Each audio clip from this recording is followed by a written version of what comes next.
Welcome back to another episode of Life Lessons. I'm your boy Hothai. Here beside me is my brother who wasn't here on the first episode, but he's here now. My name is Terrell. Definitely happy to be here. And definitely excited to share my story for everything that we're going to be talking about today and anything moving forward. So definitely happy to be here. All right, so today, before we get into it, I just want to let everybody know that I did have to change the podcast name from Let It Fly Podcast to Life Lessons Podcast because someone else had already had the name Let It Fly, and I didn't want to go through the process of, potentially getting sued or anything else. So the podcast name now is called Life Lessons, and that's exactly what we're going to be giving y'all. Life lessons from our experience and things we've been through. But today we just going to touch on what it was like for us going through all of our visits, college visits, how it was, how the campuses were, and we just going to touch on some of the things that we saw on our visits, some of the things that we did on our visits, and we're going to talk about and touch on the things that coaches say during the visit, whether to believe it or whether not to believe it, if they're just talking to get you to come to their school or if they're not. So, man, let's get into it, man. Like I said, this is another episode 2, and we finna go ahead and get right with it. So, bruh, I know in high school you had your visits, but your very first visit, what was your very first one that you actually went to? The first visit I went to, it was my junior year. I had went with Tove, shout out Tove, to this one CIAA school for basketball, ironically. It was more so like a visit to just see the game or whatever, because I know they was watching his film and then came across mine. So I went to a game first, so they had played somebody, I don't remember exactly who the schools were playing, but it was a home game, so I got to meet the coaches, chatted up with them. Then after the season was over, I think it was during their spring break or whatever, that was my first official visit. Got to walk around campus, got to walk around, see the facilities, locker room, and then ended up scrimmaging as well, which I wasn't prepared for. So on this day, I had wore like some sweatpants, and I think I had on, like, you remember the bronze I had, the chromosomes? Yeah. I just had them on just to wear them. And we get there, right? This is my first visit. So at that time, I've been on a few visits. So he had a whole bag and everything. I'm like, what you got a bag for? He was like, oh, we about to hoop. I was like, huh? So we had, so I went through the visit, beautiful campus. Definitely enjoyed my time there. Definitely enjoyed meeting the coaches. And then we ended up scrimmaging for the first time. Now, I am a football player. I knew in football you couldn't just suit up and practice. But at that time in my life, I didn't know if I wanted to play football or not, or basketball. So with that being my first visit, it was more so like a kind of, just figure it out as you're going. Right. Actually, that was my senior year. Mm-hmm. Yeah, that was my senior year. No, it was my junior year. So we had ended up going or whatever and started scrimmaging, and then that's when I realized, like, maybe I never really took basketball too serious, but playing at the CIAA level with, some of the players, star players on their team, I realized, like, I have a gift playing basketball. A lot of things I instinctively did while hooping with the players on the team, definitely impressed a lot of coaches. But honestly, that was my very first visit, and if I could do it all over again, I definitely would have asked more questions, at least for that one. But definitely got a few more I can talk about. But what about you? What was your first visit? Where was that at? My first my first official visit, I want to say it had to be at PC. And if those of you who don't know what PC is, it's Presbyterian, it's in South Carolina, and I'm not gonna lie, the visit was bad. The visit was bad because I'm a real quiet person, and I'm real straight to the point, so I didn't have no questions to ask. I didn't want to ask no questions. My only question and my only concern was, am I going to get playing time? Literally, every time they wanted to ask me something, I would look at my mama, and she'd have all the questions. All the questions. Or my pops would ask some questions. But my one and only question was, am I gonna play? That's it. That's all I cared about. That's all I wanted to know. After that, you lost me. I don't care about the school. I don't care what the school look like. I just want to come in this thing and just hoop. But the reason why it was bad was because we went on a day where I guess a lot of the kids or a lot of the students were on break or something. So it wasn't nobody there. So the campus was dry.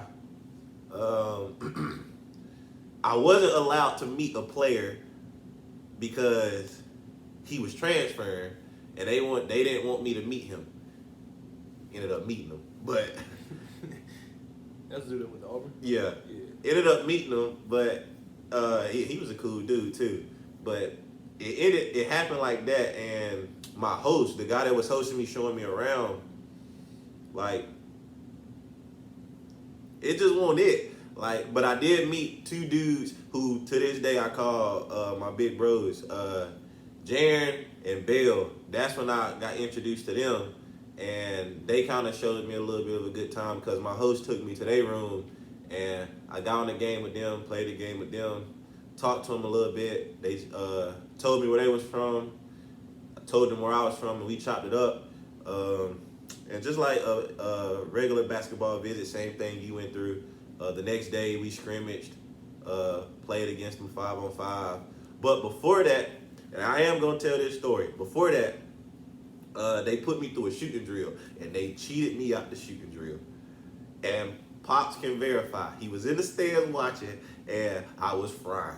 I ain't gonna say who I was frying, but I was frying. They put me in the shooting drill, and it was who could make the most threes, and I think it was under 2 minutes, and I was cooking. I'm talking barbecue. So, but then I peeped, like, every time I would make one, they take one off from me. So I start looking in the stands like, you see this? At Pops.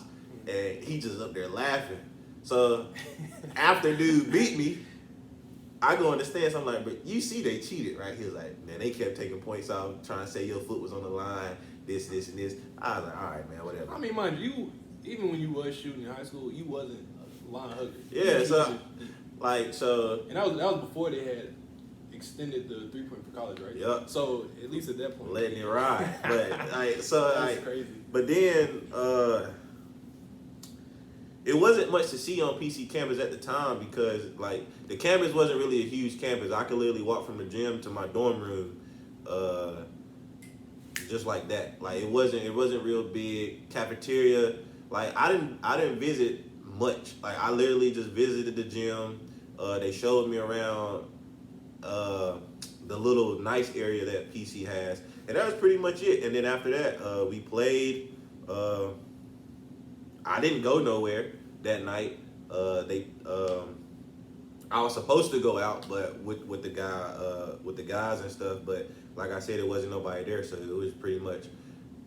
I got food and went back to my room and went to sleep. I was just ready to go because you answered my question already, which was, am I gonna play? And once you told me, yeah.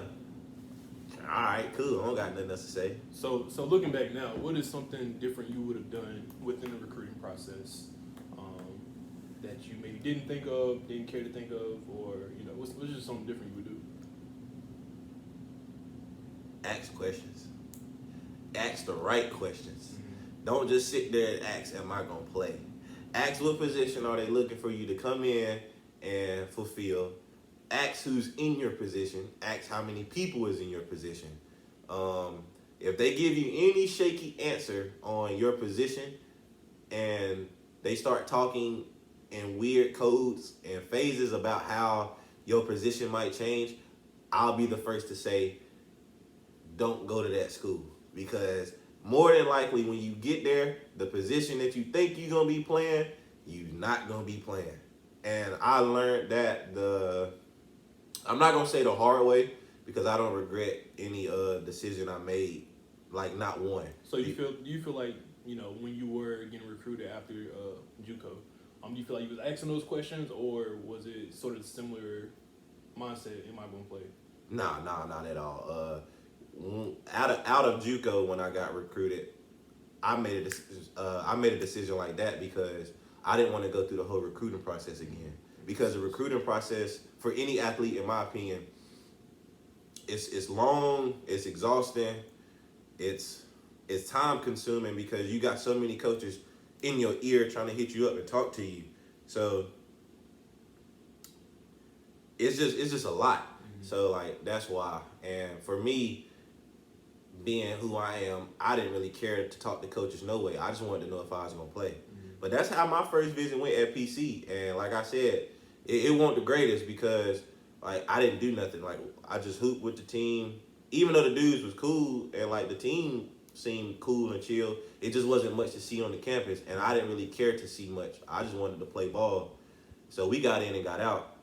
But it's a little different football wise. Mind you, I went on 2 football visits. Hold that real quick, bruh. I vividly remember you telling me. Bro, we gonna get into it. But I only went on 2 football visits. One of the schools was a different CIAA school where I ended up visiting football and basketball. But that ended up not panning out. But where I ended up going, St. Francis University in Pennsylvania. I think we're the smallest Division I school, or at least it has football. So I ended up going there. I took a visit there in April of my senior year. I had talked to the coaches or whatever a few times, a few different weeks, and then I finally went up for a visit. When I tell you I was not ready for that cold, boy, it was a different type of cold there. So mind you, we here, we can get away with a light jacket, a little Columbia. Mm-hmm. I needed a beanie, a ski mask, some long johns. I needed it all. So I ended up going on a visit there, and by then they had their entire class already signed for people I was coming in with. So it was just me there by myself. So I had went there, I think it was like the second day of spring ball. Now, anybody follow football, spring practices start, lifting starts in January, and then practices start ideally March, April. But with it being so cold there and it's always snowing and having to share one field, they ended up starting like late March into early April, which I'm thinking, it's going to be, decent weather. So it was me, my aunt, my mom, and my sister. We all drove up there. And my first initial thoughts was, where the sun at? I'm telling you, I was there for 2 days. And I didn't see the sun one time. It was just very dark and gloomy. But that's just how most of Pennsylvania is. Yeah. And then from there, got to tour the campus, small campus, like I said, smallest Division I football probably.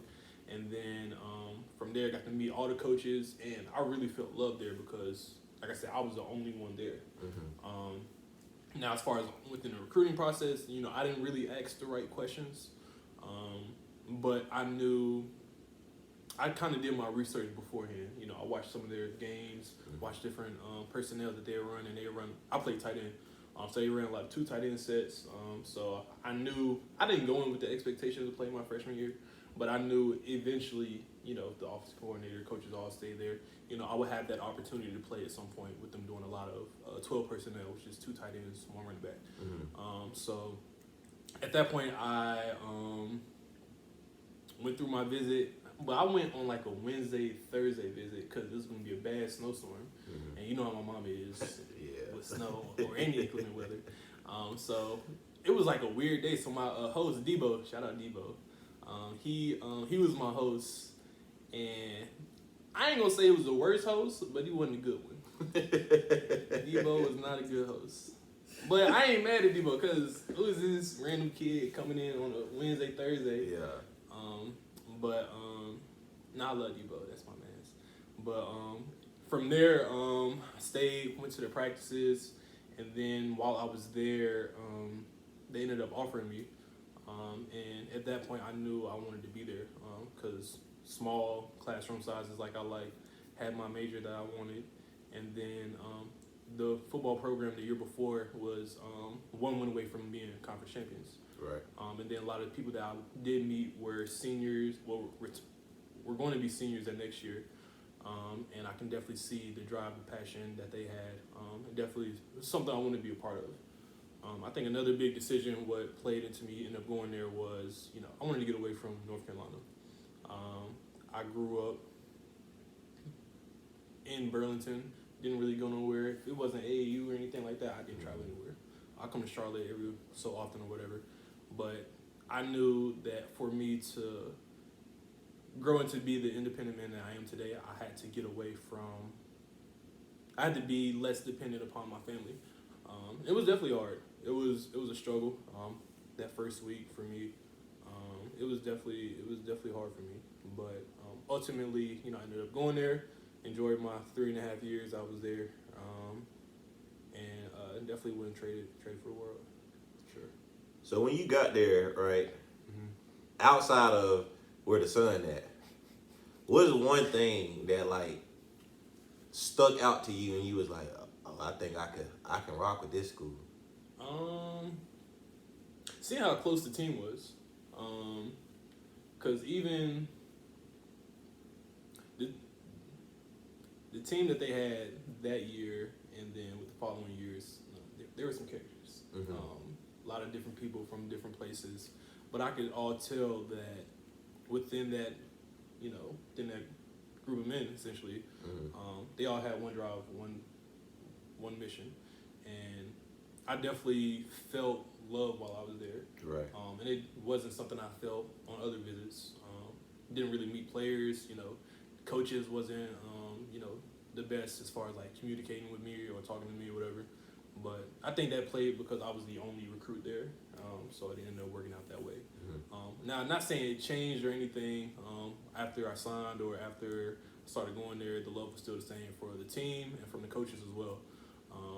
But definitely the support system that they have all within one another. Because on that little rock in the low, ain't nothing to do. So what I'm saying, just depending on your teammates. Yeah. It was definitely Right. my experience at school. So Yeah. Nah, for sure. Nah, I definitely feel that because, like you said, out there in that snow, when everybody going home and it's just y'all on campus, you ain't got nobody to rely on but you and them. So Right. I definitely feel that. for sure. But shit, one more question before I talk about another visit I went on.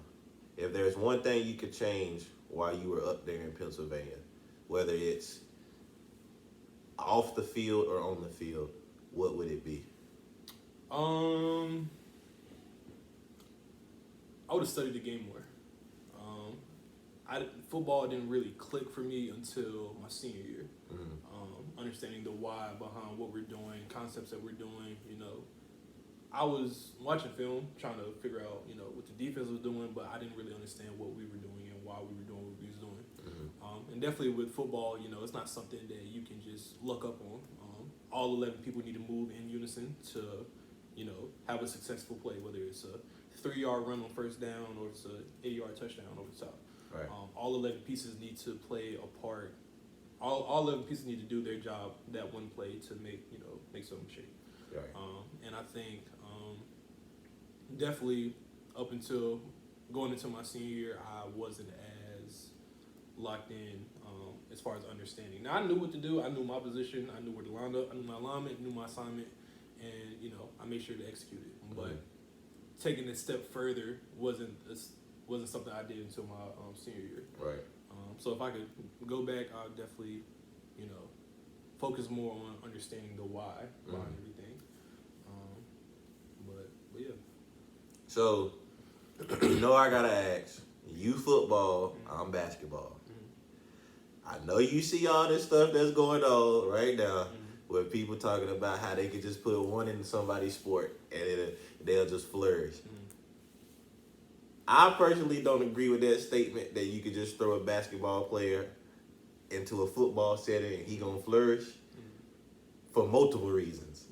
It's just too physical, and I'm not gonna say we don't like physicality and we ain't physical because to me basketball is a physical sport, but football is on another level. All right, let's keep it NBA, NFL. NBA, no, Yeah, facts. yeah. NBA, NFL, Let's not keep it. high school, because when you start talking about high school, of course you got two-way, three-way people who Yeah. play sports. I mean, strictly, look at me. I right. play 4 sports. Right. Strictly NBA, NFL. I don't think you can do that. Now the issue with what I've been seeing, first position. So NBA average height, NBA is what 6'6", 6'5". You know what I'm saying? The ones that would flourish would be point guard sizes. You know, like the Steph Curry, 6'3", and then different more built players like a Jay Crowder, or players like that. You know, maybe play defensive and something like that. But the biggest issue that basketball players would have basketball players would have, or NBA players would have playing in the NFL would be training camp. Now, for anyone that either doesn't know anyone who's played football at the college or pro level, or know what their schedule is, for a month straight, it is all football.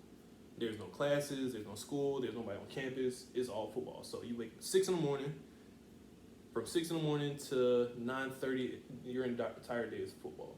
And I don't think NBA players would be able to make that transition into that. As far as especially around, I'm gonna be honest, football, they don't give a fuck with you. They don't give one fuck. I've seen someone during training camp, tear their entire knee up. And all you hear is move up 15 yards, and then we'll move up 15 yards, and then continue playing while medical staff do whatever.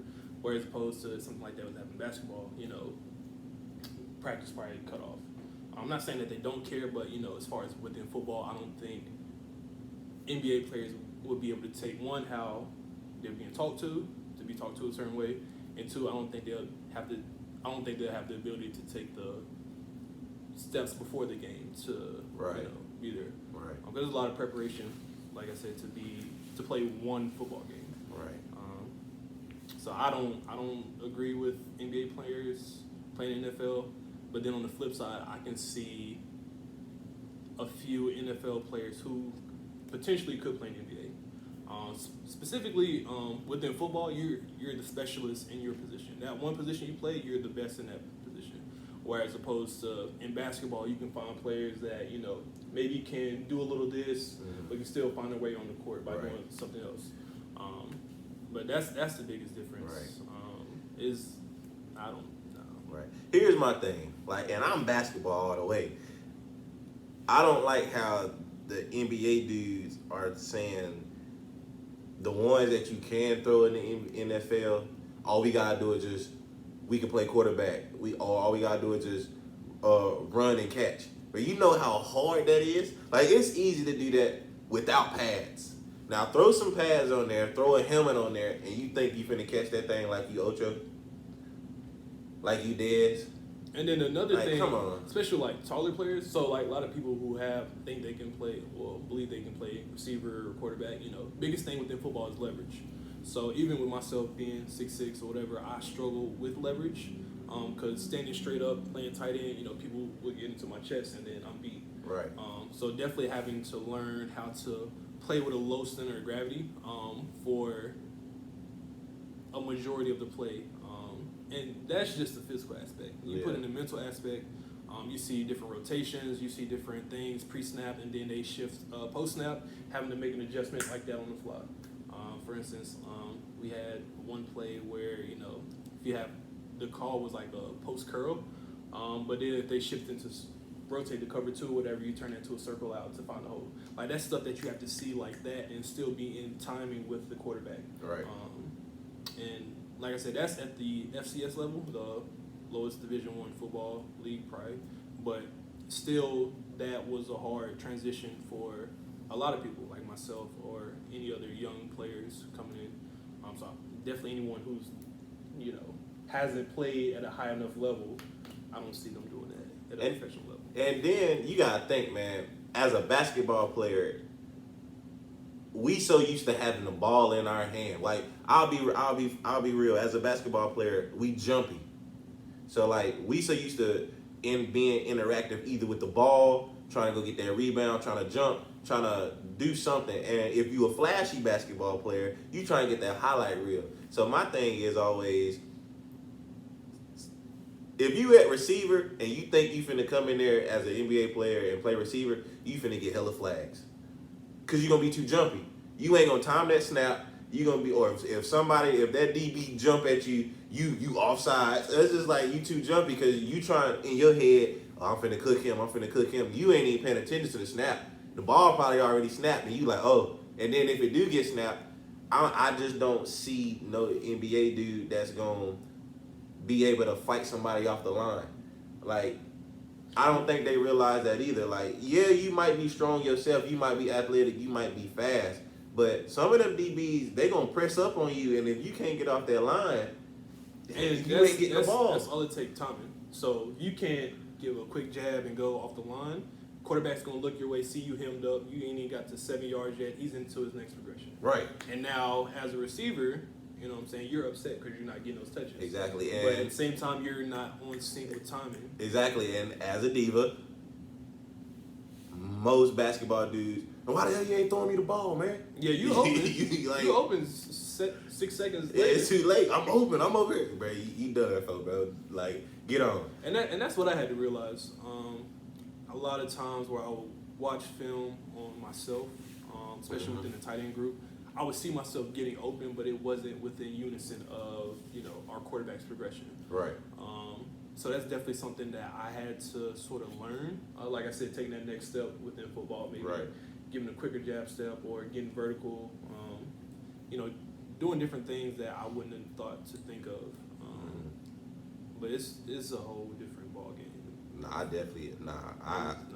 Yeah. And just watching it, you can tell, man. But I think that was it's an interesting thing to talk about because everybody always say that there's this beef between football and basketball players. It's funny to me because in college, those are the dudes who I was cool with the most because I was in a dorm with them. Mm-hmm. So like dudes, like one of the main dudes from Florida, his name was Sid Dreads, straight Florida, everything straight Florida. Like I kid you not. I think I met him. Yeah, dark skinned dude. Yeah, like I kid you not. This dude had almost every color Air Force Ones you could think of. I'm like, bruh, where you buying these Air Force Ones from? And all he'll say is, I got the hookup, dog. I'm like, bro, like, all right, man, you got it, man. Like, cool dude. Now the football dudes is cool though. Like, I had no problem with them, but for some reason, people try to say that there's this like stigma or this beef between football and basketball players, but I never even on our campus. Now, I didn't talk a lot to basketball players, simply because we just never crossed paths as much. Mm-hmm. But I mean, they were cool dudes. Like if I see them, give them a nod. Say what's up. See them at a party, say what's up. Yeah. But it was never any beef or anything. Now, as far as the football team and the rest of the campus, non-athletes, it was definitely a transition for me, especially coming from a position where football is kind of a secondary sport, right? And then going to Pennsylvania, where because we're a hoop state here, fact. So definitely going to Pennsylvania where it's all football no matter what. I was expecting for the school to sort of align with that, right? Which wasn't the case. Mm-hmm. Now there were situations where I see why people outside of athletics didn't like us, but it was just at times we were being put in situations where we had to act accordingly, unfortunately. Mm-hmm. But definitely as I got older, definitely one of the biggest things I wanted to do was change the image of the football team. With professors, with people outside athletics, just showing love, and being able to let them know, like, hey, we're not just here to be football players. Right. So. Right. Funny story, and you already know this. I lost all my scholarships because of this dude. Every single one. I had hella scholarships. I lost all my scholarships because of him. It's his fault. Nah, I'm just playing. It ain't his fault. But I did lose some scholarships, but I wanted to go to the same school he went to. And true story, I went on my visits. I get a call from my pops, and he's like, You won't believe who just called. And I'm like, who? And he was like, just guess. And when he said that, I was like, St. Francis. He was like, yup. I said, tell him I'm coming. And that's the school he going to play football. So in my mind, I'm like, Yeah, this was April now. yeah. So yeah. So in my mind, I'm like, oh yeah, I'm going to school with my boy, my brother. Oh, it's up. Even if he play football, I play basketball. We on the same campus. Oh, it's over for it. So me being the type of person I am, if I could go back and change this would be one thing I would change. My honesty to coaches. Because it did hurt me some. Because every coach that I would talk to after I found out that they wanted me to come to the school, I would always tell them when they would ask the question, who's in front of us? My brother's school. And then they would always ask, okay, who else is in front of us? My brother's school. Like, so that would hurt me. And it ended up hurting me some, which, I ain't gonna say some, a lot, because I ended up only having one scholarship after all of this. But I don't regret none of that. Like, true story, I was on my visit at A&T. A&T, we got beef. We got beef because I was committed to A&T. I was going to come to A&T. I went on my visit. I'm glad you did. Me too. Me too, because I would have never got no work done. I never got no work done. I would have either been in the gym or doing something stupid, or been at the house because it was so close. So, go ahead, though. But I was on my visit to at A&T. They showed me around the campus. I walked in the cafeteria. What day was it? Was it Wednesday? It was, everybody was in there. I walked in there. All you see is heads. So I'm in there like, yeah, all right, I'm in here. So then we go to the gym. They show me the gym. I work out. We walking through the campus. They showing me how big the campus is. We talking about it. Then we get to the scrimmage. And we scrimmaging. I'm scrimmaging with the dudes. I do pretty good in the scrimmage. So afterwards, the head coach straight up, he turns to his assistants and he's like, bro, don't y'all ever let a dude like this slip out my fingers. A dude that's sitting in our backyard because Cummins is so close to A&T. And he was like, we literally had this guy sitting in our backyard this whole time and we knew nothing about him. Cause didn't old dude from Smith go there too? Yeah. Or he went there? Yeah. And they was like, and we played Smith. Exactly. Twice. And he was like, don't y'all ever let a guy like this slip out my hands again, because he was literally in our backyard. That's exactly what he said. And so right after that, he tried to put the pressure on me. Boom. We want you here talking about signing, talking about this and this and that. And I'm just sitting there just like, yeah, And then he said, all right, be real with me. I want you to be 100%. What school is in front of us? My brother's school. He didn't even have to finish it. My brother's school. What school is that? St. Francis. All right. So we got a shot. I got quiet. So we got a shot. So it's like, nah. So all right. So to give reference, there was an offer in front already. Yeah. It was. No. I'm saying for St. Francis. No. So you didn't know that it was a dude in front of you? So like this is what happened. Okay. I knew of the guy, but they said that the guy at St. Francis was in so much academic trouble, his scholarship was done. And then they said that then that's when they told me, yeah, we have a guy who's in front of you. If he doesn't commit by 12 tonight, the scholarship is yours. So I'm like, okay, boom. So after my when I told the guy from A&T that, I could see like his demeanor change. But I wasn't really paying too much attention to it because he was still showing interest. So like I'm like, okay, cool. So I'm getting down to all the other visits. I'm fast forwarding a little bit, but I'm getting down to all my other visits, and same thing. I'm telling the coaches, like, my brother's school, like, I want to go there. I want to be with my brother. I want to be there. So gradually, my scholarship, they start pulling them. But I ain't caring because I'm like, I know I'm finna get this scholarship at St. Francis, so I don't care if y'all pull these scholarships. So The night I'm about to decide where I'm going, it then got down to like maybe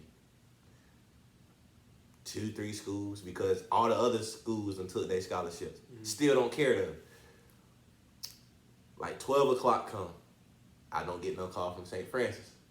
So I'm like, all right, I still got hope though. Like 12:10. 12:10, they call. Yeah, man, we just want to let you know that the guy committed. So now I'm like, nah. Y'all said 12 o'clock. If he don't, I'm tight. Well, everybody had to talk to I'm tight. I'm like, bro, y'all said 12 o'clock. If he don't say nothing, if he don't call y'all, it's mine. Like, I'm like, man, it's 12:10. Like, come on. So I'm like, cool. So now my pops, he's like, what you gonna do? So now my only options was A&T, PC, Hargrave.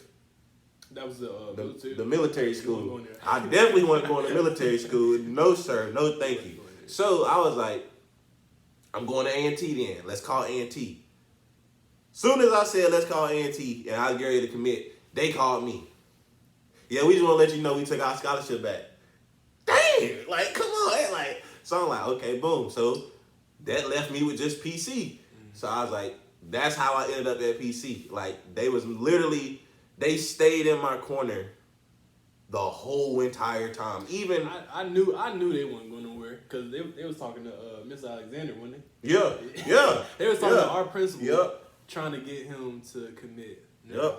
Shout out Coach Bosket. Coach Bosket, man, that man came to literally every AAU game. Sat in them stands after every AAU game. Like, so I was like, man, yeah, I'm not going to Hargrave. I don't want to cut my hair.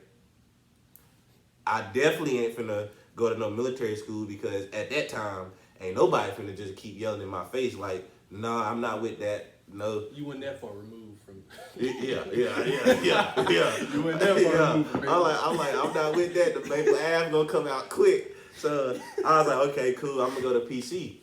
So I ended up going to PC, and I don't regret no decision going to PC. Yeah, bro. Everything happens for a reason. Yeah, I don't regret no decision because, like with your situation, you said it allowed you to get away from South Carolina. It allowed you to become the independent man you is. I was a little bit more already independent and not family oriented at all. So like going to PC helped me learn some things that I didn't think I needed to learn, or that I thought I knew about myself already. That I realized like, okay, like I got it. I don't have it figured out in this life, but I know where my steps is gonna be and how to get there. Because I'm not gonna lie, like there was plenty of times at PC where I was over it. Like I'm coming home. I don't want to be here. And it wasn't for the simple fact that I miss family. It was for the simple fact that, bro, I don't want to be here, bro. Like y'all making me not like the game. This coach don't know what he talking about. He like don't know basketball. He don't understand my game. But not realizing, not understanding, like, bro, like that coach, like he rocked with me. He was just so old school mindset that it was just like he couldn't get out of that old school my way or the highway mindset, which we're gonna talk about on another episode. But I'll give him a shout out because on the court, he wasn't the greatest coach because he had won so much when he first got to that school, and the school wasn't D1. I think it was like D2. Mm-hmm. And he had won a lot. But he couldn't get out of that mindset of this is how you did it at D2, but you're not in D2 no more. You in D1. So you got to change your ways a little bit. You're not in the old school era no more. I mean, even as players evolve, you see it in football a little more. Facts. As players evolve, younger people coming up, I look at the tight end position. Probably when I was going through the recruiting process, tight ends wasn't a very receiving type position. So even in the NFL, all levels of college, so me being on that team, I was the only one that could run routes, run by people, catch the ball. Right. not saying that there wasn't others that could do that, but I was superior Yeah. to everyone else as far as Yeah. skill set wise. Yeah. That's why I was thinking like, damn, if I was born like 2 or 3 years later, Yeah, you've been right. I would have been right in a position where lean, athletic, great hands, but bigger people are able to play tight end. Right. In which but that all goes to show as far as like even as players, like we have to understand that okay, this is how my coach is, Yeah. and that's how I was able to adapt. Right. Right. Find different ways to try and put myself in a better position. Mm-hmm. So when I am blocking these defensive ends who got me about 30, 40 pounds, I'm in position, hand placement, Right. and putting myself in a position to at least be on the field and be competitive. Right. And I think that's one thing that you have to learn as a young athlete within college, or even in the pros. Just finding what works out for you and being able to adapt to what that coach wants while still showing flashes of what you're capable of. And like I said, man, like I don't care what nobody say about this coach. Like y'all who went to PC, y'all know on the court he might have been a terrible coach because he was stuck in his old ways, but off the court, that dude would have gave the shirt off his back to us. Like he made sure we were fed. We never ate at a hotel. Every away game, hella snacks you could ask for. He made sure like we didn't have to worry about gear. We always kept gear. So like off the court, this dude was amazing. On the court though, you just couldn't rock with him because he wouldn't get out of that era. And it showed in games where we playing teams and they calling out every single play. They tell it like it's almost on like some them stories about how like them dudes be like, oh, LeBron know all this. That's how it was. Like JV finna go here, he finna get this back screen. You stay right here, and we like coach. They calling out the play. I don't care. We gonna run it. Steal, coach. They calling out the play. I don't care. We gonna run it. Like, coach, I'm not finna keep running this play and they keep stealing the ball. Like nah, but that's how he was, man. But he was a great dude off the court, man. He made sure we was well taken care of off the court. And he never lied. Like, well, he never lied to me. Like, he told me that when I was gonna get there, I was gonna play my true position, which was a wing player. And that is something that I will tell you people that's getting recruited, or if you're on the verge of getting recruited, or if you have a son and you want him to play sports or anything. Or daughter. Or daughter.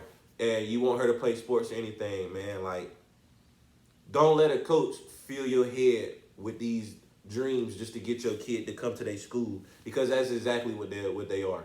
They dreams. That's their job. Like, a coach literally came out of his mouth and told me straight up, that's part of my job, to sell you this school so you can come here. Not necessarily saying you're going to play, but it is my job to sell you to sell this school to you to get you here. And once we get you here, we got you. And that's what some coaches do.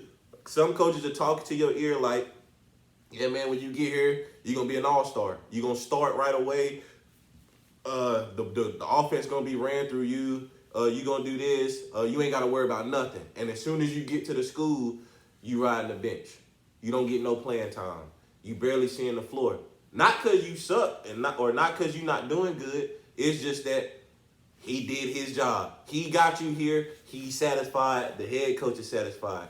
So one message I would give to parents and young kids and just kids that's about to get recruited, that's being recruited, don't worry about the division. And what I mean by that is D1, D2, D3, NAIA, CIAA. Nah, that's a conference.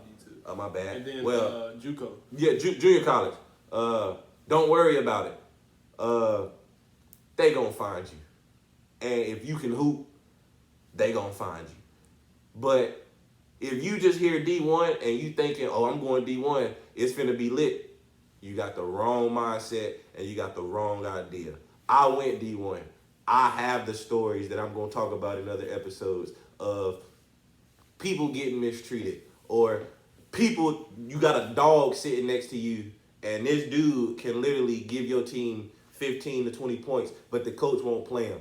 And he was told, when you get here, you going to play. I know the stories. I've sat in them stories. I've been a part of them stories where a coach tell you, oh, you going to be this. Like, one of the worst things that I fell for, granted I didn't end up going to the school, was I was told by the coach, I asked him the question, what position am I going to play? His response was, yeah, well, we really don't do positions here. Well, that don't make sense. There's 5 positions. Why don't you do positions? There's a point guard, shooting guard, small forward, power forward, center. Who said that? I ain't gonna say his name. I'm not No, gonna. all right, what school is it? Nah, I can't. I ain't gonna name drop. But he know, and it was just like, what position I'm gonna play? Well, we really don't do positions here. Well, I need to know what position I'm gonna play because I'm not a big man, so I don't want you to throw me in the post. I'm a wing player. Well, yeah, you gonna play the wing, son. So I sat back and watched their practice. The dude that he told me that I was gonna be playing for never was on the wing, never got to dribble the ball up, and every play they called, he called it in the post. So now I'm looking at you like, oh no. But you trying to sell this to me like, oh well, yeah, your style is different from here, so we not gonna have you there. You lying to me?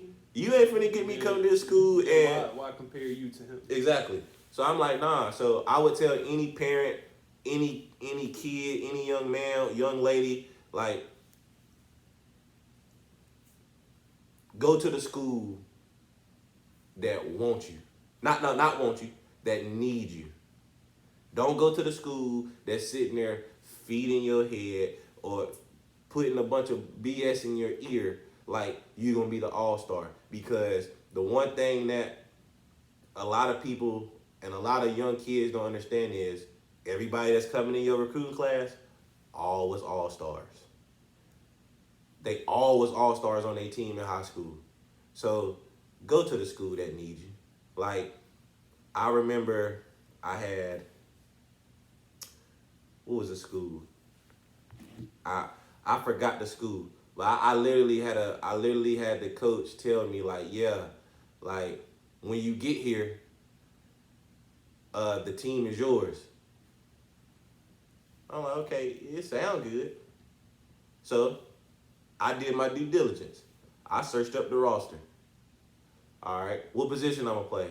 Oh, you gonna play small forward? Okay, cool. I'm gonna be on the wing. Like 3 wing players. I ain't playing. I'm coming in, like, even if I show I'm better than them, like, I already know I'm not going to play. Mm-hmm. Because you got 3 small forwards. I come in as the 4th small forward. You really think I'm going to play? Nah, I'm cool. I'm not coming there. So be aware. Be aware of that, and be aware that it is coaches' jobs to tell you everything and to tell the parent everything that they want to hear to get your kid to come to that school. Not necessarily because they want them, but that's their job, to feed it in your ear to get you to come there. Because once you come there, they got you. And you gotta be, another thing you gotta think about is, don't feed into the money. Because now we're in the NIL era.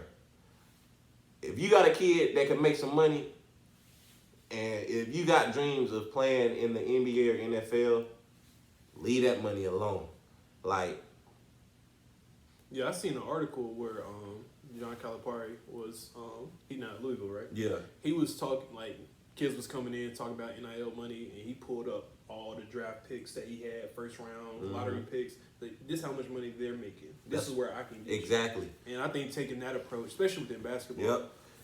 Yep. And then even on the football side, you know, with NIL, there's 90 people on the roster. Yep. Let's be honest. It's probably going to be 4 to 5 that's getting something if you're at like a Power 5 school. Yep. Outside of that, you're leave that money alone, man. Like, straight up, like, if you're that guy and you know you can make it to the league, go to the school that's gonna help you get to the league, not the school that's gonna throw you a bag. Like, I myself have witnessed a coach come down from where he at. This is junior college, and this is when I was getting recruited out of junior college. He come tell me, yeah, man, like, we one of the highest schools that pay their athletes. I'm like, okay, that's cool. He showed me the car. Like, this the kind of car we driving in. Oh, okay, that's cool. Yeah, man. So like I'm telling you, man, our athletes get paid, man. Like we do it for our athletes. We help our athletes. I remember what this is.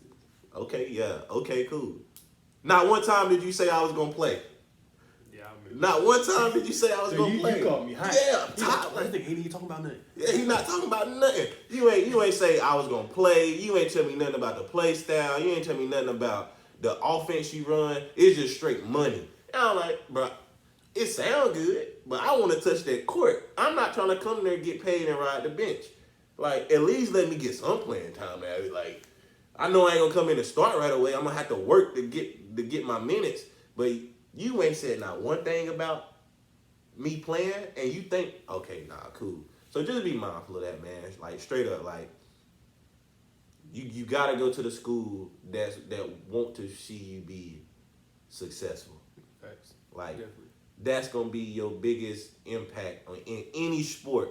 You gotta go to the school that want to see you successful, man. Like, straight up. For sure. Like, and don't get glamored by don't get caught in the glamour by the visit, because some of them visits can be really fun, really exciting, and it can feel like home.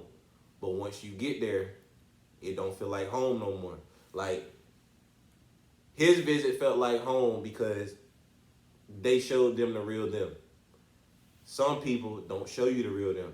They put on a facade, make it feel like home, and then when you get there, it's hell. For sure. And if you a kid that's gonna stick it out, that's gonna be hell until you either enter that transfer portal or you just don't want to do it no more. So don't get glamored by that, because them visits definitely like knock you out the race for real, and it could take away your love and your passion for the game. And before we go though, I do have a comment that someone left.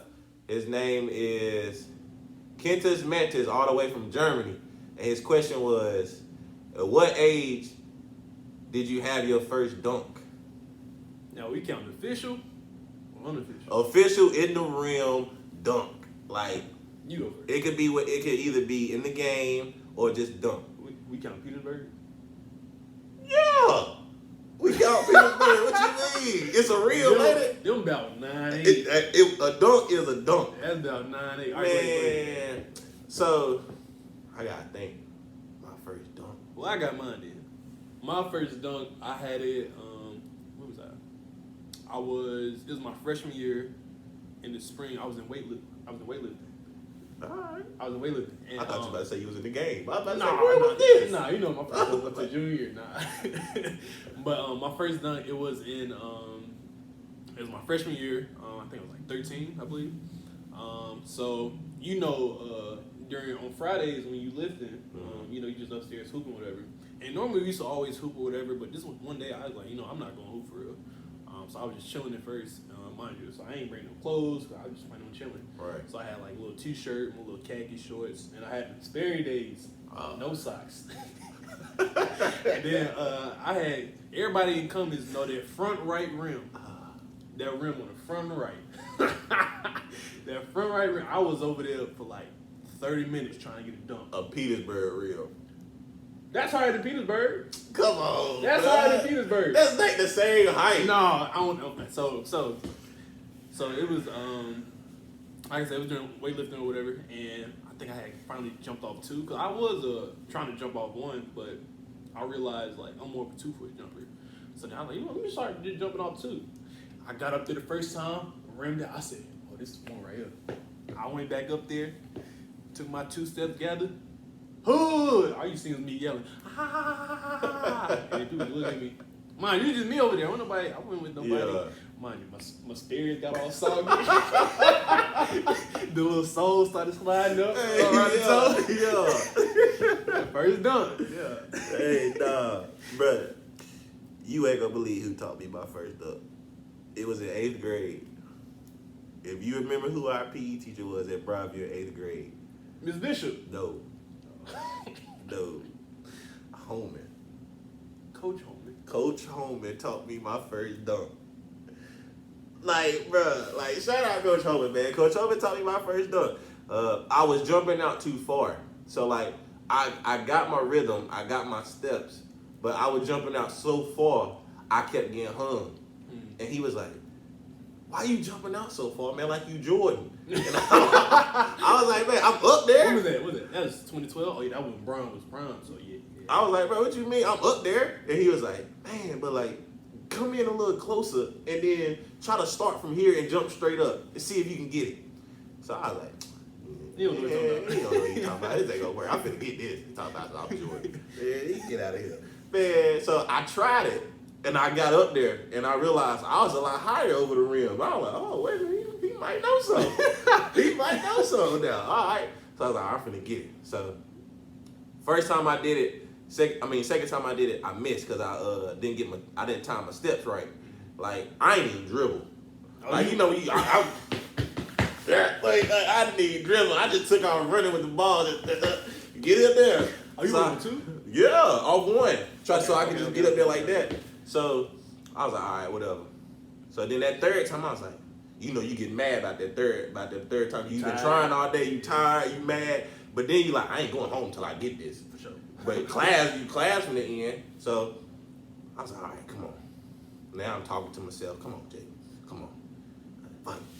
Started dribbling. Got up there. Just went crazy. Let's go.